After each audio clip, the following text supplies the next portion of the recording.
Hello everyone, welcome back to my channel. In this video, I am going to discuss about Farmer Cooperative Society.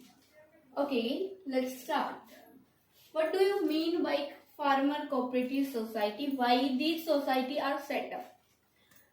अब देखो ये society setup क्यों की जाती है। सबसे पहले हमारे माइंड में एक ही चीज आती है, तो दीज सोसाइटी आर सेटअप।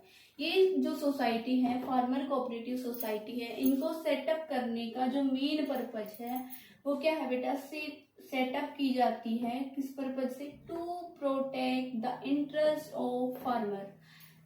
ठीक है, तो एक जैसे नाम से ही पता चल रहा है जो फार्मर कोऑपरेटिव सोसाइटी है वो किस लिए सेटअप करेगी, ये बेटा फार्मर्स के इंटरेस्ट को प्रोटेक्ट करने के लिए, फार्मर्स को सपोर्ट करने के लिए। ठीक है, अब ये देखो फार्मर्स के लिए जो फार्मर कोऑपरेटिव सोसाइटी है फार्मर्स के लिए क्या क्या करती है। देखो farmers bye providing better inputs, ये फार्मर्स को क्या करती है, बेटर इनपुट्स प्रोवाइड करती है एट रिजनेबल कॉस्ट।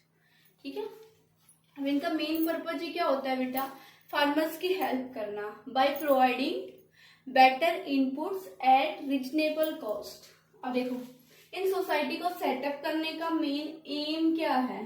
ठीक है, तो इनका एम क्या है बेटा, to gain the benefit of large scale farming.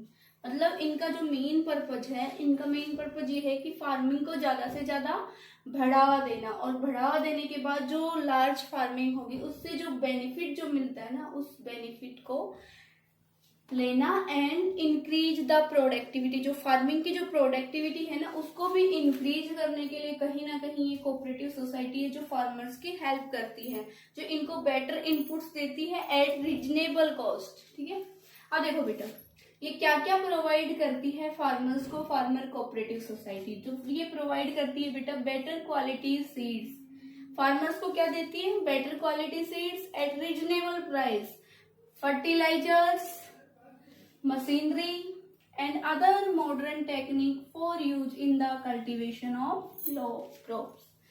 अब जो ये फार्मर कोऑपरेटिव सोसाइटी है ये फार्मर्स की मैंने टाइप मतलब बहुत सारे तरीके से फार्मर्स की हेल्प करती है।